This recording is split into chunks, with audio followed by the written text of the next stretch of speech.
Hello friends, नमस्कार, जय हिंद, वंदे मातरम। 2017 का हल प्रश्न पत्र हम लोग करेंगे। यूपी बीएड का यह प्रश्न पत्र रहेगा 2017 का प्रीवियस ईयर पेपर से। ठीक है, तो इसमें 50 क्वेश्चन हम लोग सॉल्व करेंगे जो कि जीके का रहेगा। ठीक है, क्लियर है। स्टार्ट करते हैं आज का ये सेशन। और सेशन स्टार्ट करने से पहले आप लोगों के लिए कुछ इन्फॉर्मेशन हैं। सो लाइव क्लासेस का जो टाइमिंग है उसको आप नोट कर लीजिए। 8:30 बजे आपका जीके का क्लास होगा, 3:30 बजे आपका हिंदी की क्लास होगा, 5 बजे शाम को हम लोग रीजनिंग सॉल्व करेंगे और रात को 8 बजे, ठीक है, ये जीके का डोज रहेगा। तो ये 4 क्लासेस आपको लाइव क्लासेस मिलेगा। ठीक है, संडे को थोड़ा सा अलग हो सकता है, जैसे आज संडे है तो संडे को ये क्लासेस अरेंज होगा लेकिन टाइम अलग रहेगा, तो उसके लिए आपको अपडेट करा दिया जाएगा। ठीक है, तो चलिए स्टार्ट करते हैं आज का सेशन। प्रश्न पत्र प्रथम है। ओके डियर, पहला क्वेश्चन है, दांडी यात्रा की शुरुआत महात्मा गांधी ने कहाँ से किया था? देखो, दांडी यात्रा की शुरुआत महात्मा गांधी ने साबरमती आश्रम से स्टार्ट किया था और दांडी तक इन्होंने यात्रा किया था। ठीक है, दांडी यात्रा इसी को कहते हैं। ठीक है, साबरमती आश्रम से स्टार्ट हुआ था। 12 मार्च 1930 को गांधी जी ने साबरमती आश्रम से दांडी मार्च शुरू किया था और इनके साथ कितने लोग थे? टोटल 78 लोग स्टार्ट किए थे इनके साथ। इनके जो साथी लोग थे वो 78 थे। 78 साथियों के साथ सत्याग्रह की स्टार्ट किया गया था और 24 दिनों की लंबी यात्रा के बाद 5 अप्रैल 1930 को वे दांडी पहुंचे थे। और 1930 की बात है, 1930 में मुट्ठी भर नमक लेकर सविनय अवज्ञा आंदोलन का श्री गणेश किया गया था। ठीक है, क्लियर हुआ चीज़। अगर हम पोरबंदर जो शब्द है यहाँ पर पोरबंदर करें तो इनका क्या है? जन्म स्थान ही है, इनका जन्म हुआ था। क्लियर है डियर्स। और साबरमती आश्रम कहाँ पर है? तो वो अहमदाबाद में है। ठीक है, अहमदाबाद में स्थित है। आइए नेक्स्ट क्वेश्चन देखते हैं। सुप्रसिद्ध वाद INA मुकदमा से जुड़े अधिवक्ता निम्न में से कौन है? अधिवक्ता भूलाभाई देसाई। ये जो मुकदमा था, कौन सा मुकदमा था डियर? ये देखिए, 1945 में लाल किले में आज़ाद हिंद फौज के सिपाहियों के प्रसिद्ध मुकदमे की पैरवी कैलाश नाथ काटजू, सर तेज बहादुर शपरू, जवाहरलाल नेहरू ने भूलाभाई देसाई की अध्यक्षता में किया था। तो ऑप्शन आपका एक करेक्ट है। नेक्स्ट, स्वतंत्रता का नवगृहित तिरंगा पहली बार किस कांग्रेस अधिवेशन में फहराया गया था? ये फहराया गया था आपका लाहौर अधिवेशन 1929। उस समय लाहौर अधिवेशन की अध्यक्षता कौन कर रहा था? जवाहरलाल नेहरू, जो पंडित जवाहरलाल नेहरू, जो कि हमारे प्रथम प्रधानमंत्री भी थे। ठीक है, तो कांग्रेस की जो अधिवेशन था लाहौर अधिवेशन, उसमें पंडित जवाहरलाल नेहरू ने तिरंगा को फहराया था। चौथा नंबर क्वेश्चन है, मातृ देवी की पूजा किस सभ्यता से संबंधित है? मातृ देवी की पूजा सिंधु घाटी सभ्यता से संबंधित है। ऑप्शन सी आपका करेक्ट है। नेक्स्ट, किस बौद्ध संत के प्रभाव में सम्राट जो अशोक ने बौद्ध धर्म को ग्रहण किया था? तो बौद्ध धर्म को ग्रहण करवाया था उपगुप्त एक बौद्ध भिक्षु थे और इन्हीं के प्रभाव में अशोका ने बौद्ध धर्म को ग्रहण किया था। ऑप्शन आपका बी करेक्ट हो जाएगा। राजस्थान के माउंट आबू में स्थित दिलवाड़ा का जैन मंदिर किस धर्म के अनुयायियों के द्वारा निर्मित किया गया है? जैन मंदिर है तो ऑब्वियसली सी बात है वो जैनियों के द्वारा निर्मित किया गया होगा। ठीक है, तो ऑप्शन बी आपका करेक्ट है। इस प्रश्न का उत्तर भी आपका मैच कर रहा है तो इसमें आपको ज़्यादा परेशानी नहीं होगा। क्लियर है। गीत गोविंद के लेखक कौन है? गीत गोविंद के लेखक हैं जयदेव।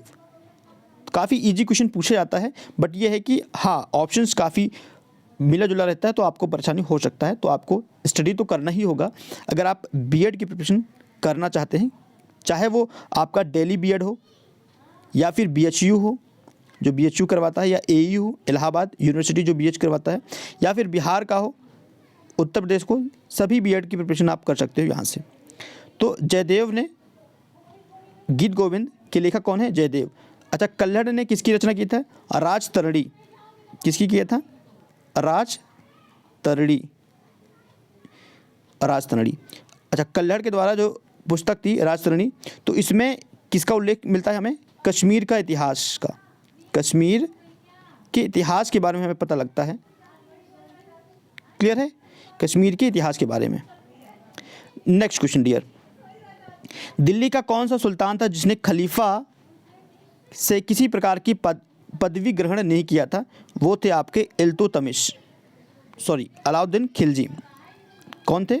अलाउद्दीन खिलजी। ऑप्शन आपका सी करेक्ट है।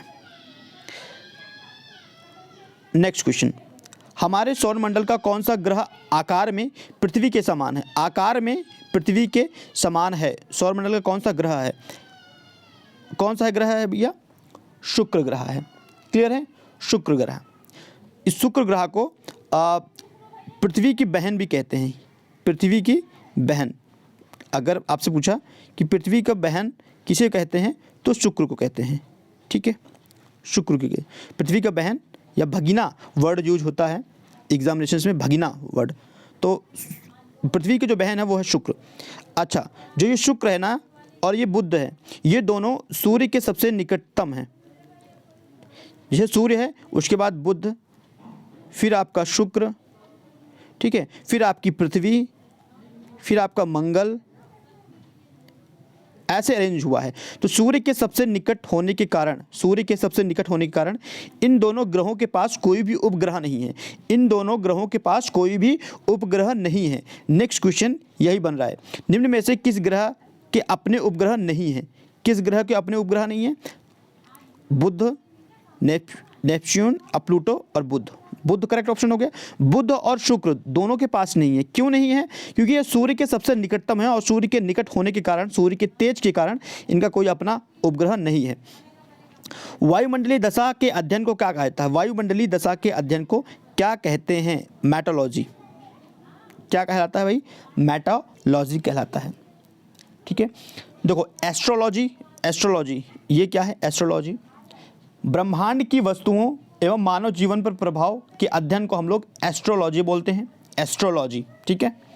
आप एस्ट्रोलॉजिस्ट के पास जाते हो, ठीक है, तो वो एस्ट्रोलॉजी होता है, ब्रह्मांड की वस्तु और मानव जीवन पर प्रभाव का अध्ययन करता है एस्ट्रोलॉजी। मेटोलॉजी जो होता है वो वायुमंडलीय दशा की स्टडी करता है, वायुमंडलीय कंडीशन कैसी है उसको।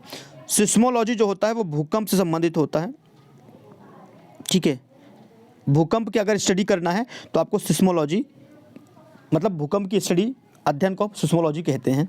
और एस्ट्रोनॉमी जो होता है, जो आप डी ऑप्शन देख रहे हैं, इसमें हम लोग ब्रह्मांडीय वस्तुओं और गतिविधियों का अध्ययन करते हैं। ठीक है, क्लियर हुआ? विश्व का सबसे बड़ा नदी द्वीप जिसे बोलते हैं मजुली, कौन सा द्वीप है? मजुली द्वीप है। कहाँ पर स्थित है? असम में स्थित है। ये वाला क्वेश्चन एवरग्रीन है, रिपीट होता है एग्जामिनेशंस में। पश्चिमी घाट के उत्तरी भाग को किस नाम से जाना जाता है?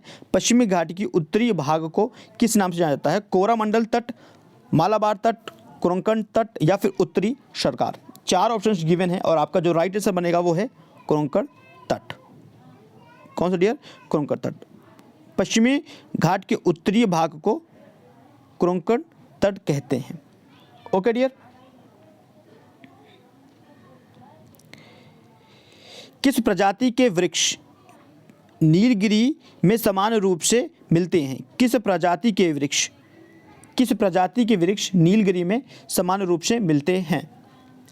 तो नीलगिरी में हमें जो मिलता है घास, भूमि, झाड़ियाँ, ये सब तो मिलता ही है। इसके अलावा जो ये ऑप्शंस दिया हुआ है उसमें हमें यूकेलिप्टस भी मिलता है। ठीक है, तो नीलगिरी के वृक्षों में हमें यूकेलिप्टस मिलता है। ऑप्शन सी आपका करेक्ट है। आइए 15 नंबर क्वेश्चन करते हैं। निम्नलिखित युग्मों का अध्ययन करें। सहायक नदी है और ये इसकी मुख्य नदी है, जैसे कि मानस, ब्रह्मपुत्र, सोन, यमुना, चंबल, नर्मदा। ये वाला क्वेश्चन काफ़ी अच्छा है और ऐसे क्वेश्चंस में अक्सर गलतियां हो जाता है। ठीक है, तो ऑप्शन जो आपका देखो, जो आपका तीसरा है ना, मानस आपका ब्रह्मपुत्र की सहायक रिवर है। ठीक है, सहायक नदी है। बाकी इसमें कोई भी एक दूसरे के सहायक नदी रिवर्स नहीं है। ठीक है, क्लियर हुआ? अगर हम बात करते हैं जैसे कि ब्रह्मपुत्र की सहायक रिवर्स, तो एक ब्रह्मपुत्र के सहायक रिवर है लोहित। ये भी फेमस है, ये भी एग्जाम में पूछ लेता है। लोहित आपका एक सहायक रिवर है। एक आपका दिवांग है, ये भी ब्रह्मपुत्र की सहायक रिवर है और ये इंपॉर्टेंट है, ये पूछता है। अगर यमुना की सहायक रिवर की बात करें, यमुना रिवर्स की, तो यमुना का चंबल है। चंबल आपका एक सहायक रिवर हो गया। आपका केन हो गया, बेतवा हो गया, ये सब जो सहायक रिवर्स हैं ये यमुना के हैं, ठीक है। क्लियर हुआ ये चीज़ें। नर्मदा के अगर रिवर्स की बात करें, सहायक रिवर्स की बात करें नर्मदा नदी का, तो इसकी जो सहायक नदी बहुत ज़्यादा है नहीं, ठीक है। एक रिवर है जो सहायक रिवर्स आप लोग एग्जाम में शायद पूछ लें, उसका नाम है शक्कर, ठीक है। तो ऑप्शन यहाँ पे सी ऑप्शन ठीक है, ये वाला मैच कर रहा है, बाकी ऑप्शन मैच नहीं कर रहे हैं। निम्नलिखित में से कौन भारत की निम्न कृषि उत्पादकता के लिए उत्तरदायी नहीं है? निम्नलिखित में से कौन सा भारत की निम्न कृषि उत्पादकता के लिए उत्तरदायी नहीं है? आवश्यकता अदानों की उपलब्धता, ऑप्शन बी।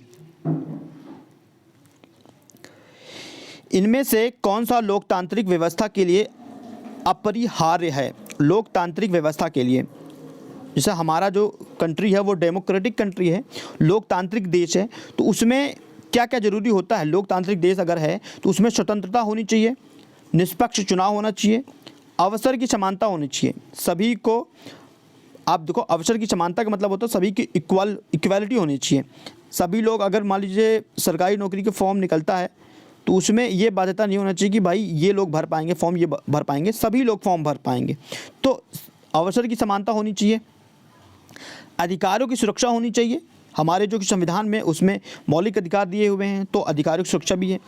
इसका क्या मतलब है कि हमारे जो संविधान है वो सभी चीज़ें मैच कर रहा है, और लोकतांत्रिक व्यवस्था में भी यही होना चाहिए, ठीक है। ये तीनों चीज़ें होना चाहिए, तो तीनों करेक्ट है।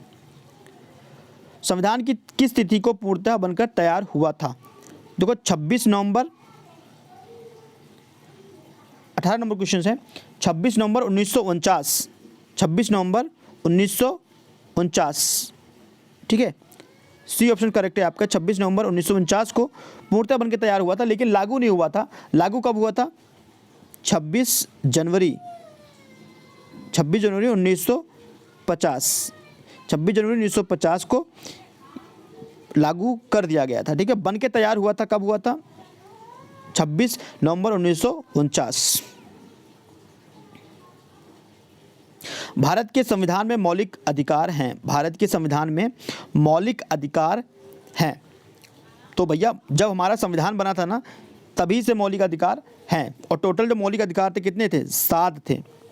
आप लोग को याद होगा 7 मौलिक अधिकार थे, लेकिन बाद में फिर एक मौलिक अधिकार को हटा दिया गया था, संपत्ति का अधिकार उसे बना दिया गया ना। तो 44वें संविधान संशोधन के द्वारा इसको रिमूव कर दिया गया था, एक अधिकार को, तो 6 अधिकार हमारे पास हो गए थे। क्लियर है? शुरुआत से ही था।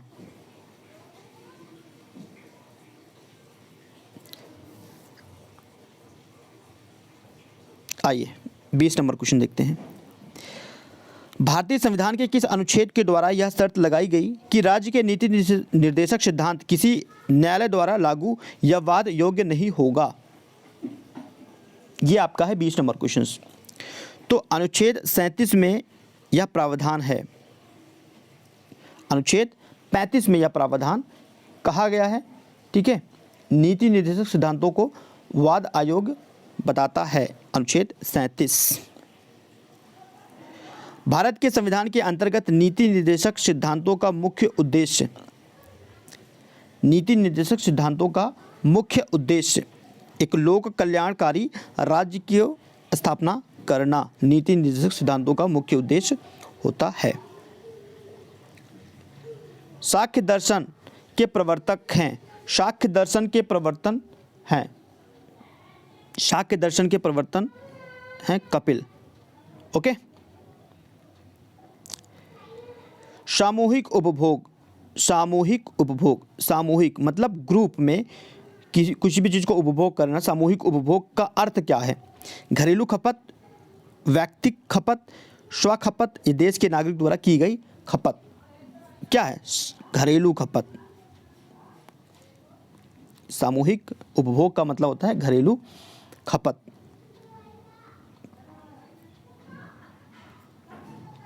आइए 24 नंबर, निम्न में से किस वस्तु की मांग लोचदार है?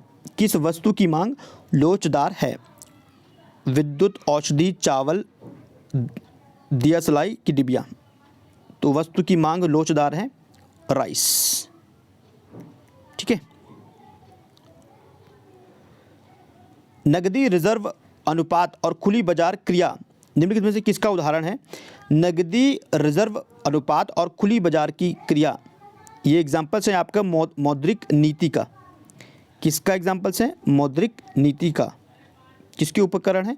मौद्रिक नीति का। निम्न में से क्या वैकल्पिक मौद्रिक का एक उदाहरण है? वैकल्पिक मौद्रिक, वैकल्पिक मौद्रिक का एक उदाहरण है चेक। ठीक है, वैकल्पिक मुद्रिक का एक उदाहरण है चेक। गोल्डन हैंडशेक स्कीम का संबंध है, इसका संबंध है स्वैच्छिक, स्वैच्छिक सेवानिवृत्त। स्वैच्छिक मतलब, स्वैच्छिक मतलब होता है स्वयं से। ठीक है, volunteer. So option D correct है। नेक्स्ट देखते हैं 28 नंबर क्वेश्चन है, निम्न में से किस पंचवर्षीय योजना में वास्तविक विकास दर जो था वो लक्षित विकास दर से कम थी? ये वाला क्वेश्चन अच्छा है। ये था आपका चौथी पंचवर्षीय योजना, ये वाला इंपॉर्टेंट है, इसको याद रखने का। चौथी पंचवर्षीय योजना में जो लक्षित विकास दर था ना, देखो लक्षित विकास दर जो था वो था 5.7 था, और वास्तविक विकास दर जो बाद में निकल के आया था वो था 3.3। तो ये चौथी पंचवर्षीय योजना में था, जो हमारा लक्षित विकास दर था वो 5.7 था, और लेकिन वास्तविक जो हमने अचीव किया वो 3.3 ही था। निम्नलिखित में से क्या मात्रात्मक शाख नियंत्रण की एक विधि नहीं है? बैंक दर, नगद प्रारक्षित अनुपात, वैधानिक तरलता अनुपात, या बचत खातों पर ब्याज दरों में बढ़ोतरी। 29 क्वेश्चन है। तो बचत खातों पर ब्याज दर में बढ़ोतरी मात्रात्मक शाख नियंत्रण की एक विधि नहीं है। तरलता अधिमान क्या है? तरलता अधिमान क्या है? संपत्ति रखने की इच्छा। अधिमान क्या है? संपत्ति रखने की इच्छा। Option D. प्रति सेकंड 1 खरब गणना करने की क्षमता से युक्त परम 10,000 कंप्यूटर का निर्माण किसने किया था? किसने किया था डियर? सी डैक ने। It's important question. C DAC ने इसका निर्माण किया था, परम 10,000। तो प्रति सेकंड 1 खरब गणना करता है, तो पावरफुल कंप्यूटर था ये। DTP का विस्तार करें, इसको बोलते हैं, इसका फुल फॉर्म अगर याद करना है तो desktop publishing. Option A. Next करते हैं गुट निरपेक्षता से तात्पर्य है। गुट निरपेक्षता से तात्पर्य है शक्तिपुंजों से तटस्थता।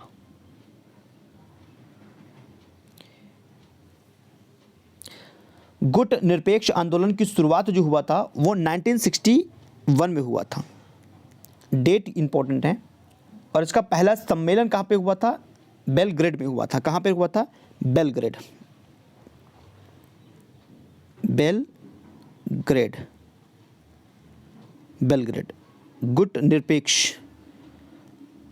गुट निरपेक्ष आंदोलन की शुरुआत 1961 में हुआ था, और इसकी पहला जो सम्मेलन हुआ था बेलग्रेड में हुआ था।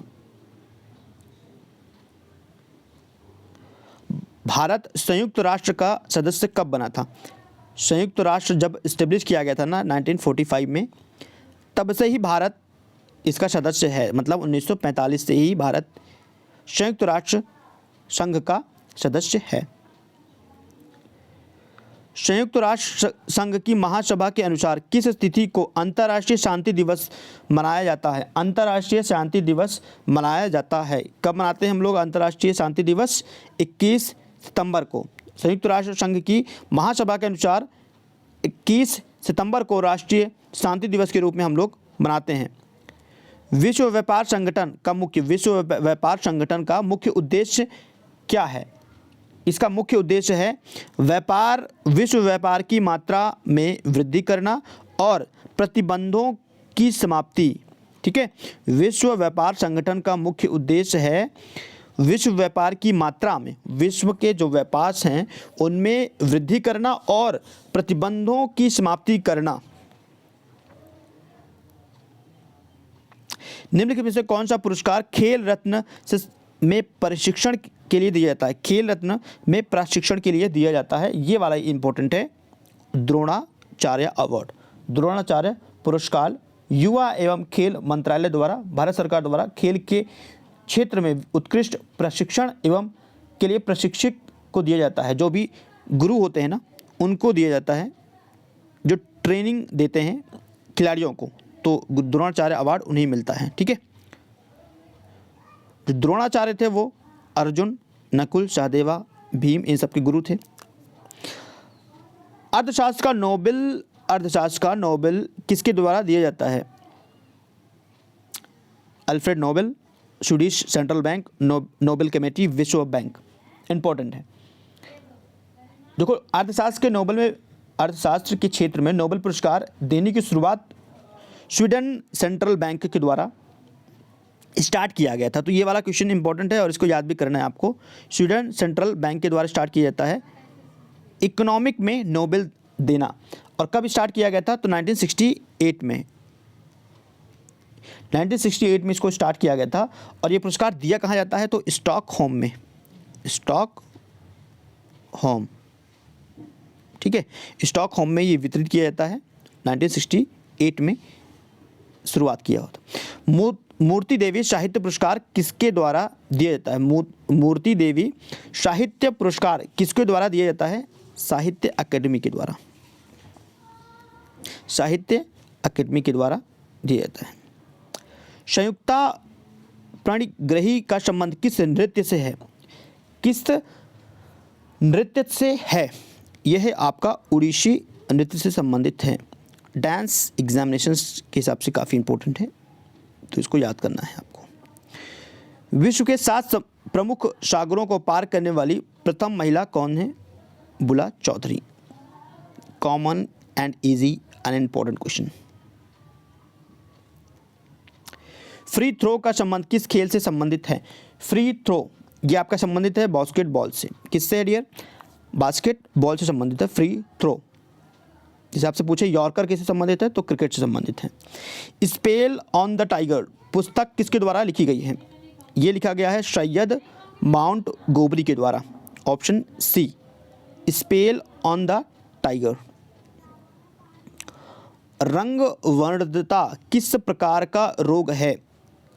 रंग वर्णता मतलब होता है कि जिसमें हम लोग रंग में पहचान नहीं पाते हैं। जैसे कि जो रंग वर्णता से पीड़ित व्यक्ति होता है उसको अगर लाल और हरे रंग के डिफ्रेंशिएट नहीं कर पाता, डिफरेंट नहीं कर पाता है, और यह अनुवांशिकी होता है, एक पीढ़ी से दूसरी पीढ़ी में ट्रांसफ़र होता है ये वाला रोग। अगर आपके पिताजी को है तो आपको भी होगा, और आपके पिताजी के पिताजी को तो इसलिए ट्रांसफ़र होता है, तो अनुवांशिकी वाला रोग है। और रेड और हरे रंग में अंतर नहीं कर पाते हैं। बेरी रोग भोजन में किस विटामिन की कमी से होता है? बेरी जो रोग है ये होता है विटामिन B6, विटामिन B6 की कमी से बेरी रोग होता है। Clear radius? विटामिन B6 का रासायनिक नाम, विटामिन B6 अभी बात हुआ था, विटामिन B6 का रासायनिक नाम है पायरिडॉक्सिन। विटामिन B6 क्लियर है वा? Vitamin B6। गति के विकास का प्रतिपादन किसने किया था? गति के विकास का प्रतिपादन किसने किया था? गति कि जो नियम था, हम लोगों ने इसको 12th में पढ़ा था, न्यूटन, ठीक है। तो न्यूटन ने इसकी शुरुआत किया था और इन्होंने अपनी पुस्तक, जो उनकी पुस्तक थी वो इम्पोर्टेंट है, प्रिंसिपिया। तो न्यूटन की जो पुस्तक थी प्रिंसिपिया में उन्होंने प्रतिपादित किया था आइजैक न्यूटन। किस रोग से पीड़ित व्यक्ति में चोट लगने के काफ़ी समय बाद भी रक्त लगातार बहता रहता है? हीमोफीलिया। अनदर इम्पोर्टेंट क्वेश्चन और इजी। हीमोफीलिया जब बीमारी होती है तो रोगों को जब चोट लगता है तो वो फिर रक्त बंद नहीं होता है। दवा एवं खाद्य पदार्थों के संरक्षण आदि में किस अम्ल का प्रयोग किया जाता है? बेंजोइक अम्ल का प्रयोग किया जाता है, ठीक है। बेंजोइक जो अम्ल है उसमें दवा और खाद्य पदार्थों को संरक्षित, मतलब अगर इस अम्ल का प्रयोग करते हैं तो जो दवा और खाद्य पदार्थ है वो ख़राब नहीं होता है, ठीक है, प्रिजर्व करके रखता है। ओवरऑल कहने का मतलब ये है। और फार्मिक जो आपका अम्ल है, फार्मिक अम्ल तो जीवाणुनाशक के रूप में हम लोग यूज करते हैं। एसिटिक अम्ल जो है विलायक के रूप में यूज होता है, एसिटिक अम्ल। नेक्स्ट है 50 नंबर क्वेश्चन है, लैंगिक जनन की विधि के खोज किसने किया था? Zinder and Lederberg.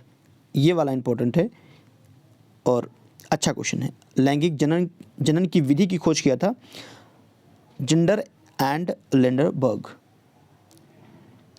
Okay dear, so option A आपका करेक्ट है।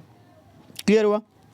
तो फिनिश होता है आज का ये सेशन। 50 क्वेश्चंस था 2000, और ये जो सेट था ये 2017 का सेट है।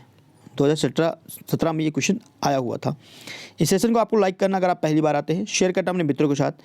चैनल को अगर सब्सक्राइब करते हो तो बेल आइकन प्रेस करना मत भूलना, क्योंकि आपको लेटेस्ट अपडेट मिलता है। Thank you for watching this video. Next video फिर से मिलते, तब तक के लिए धन्यवाद फ्रेंड्स।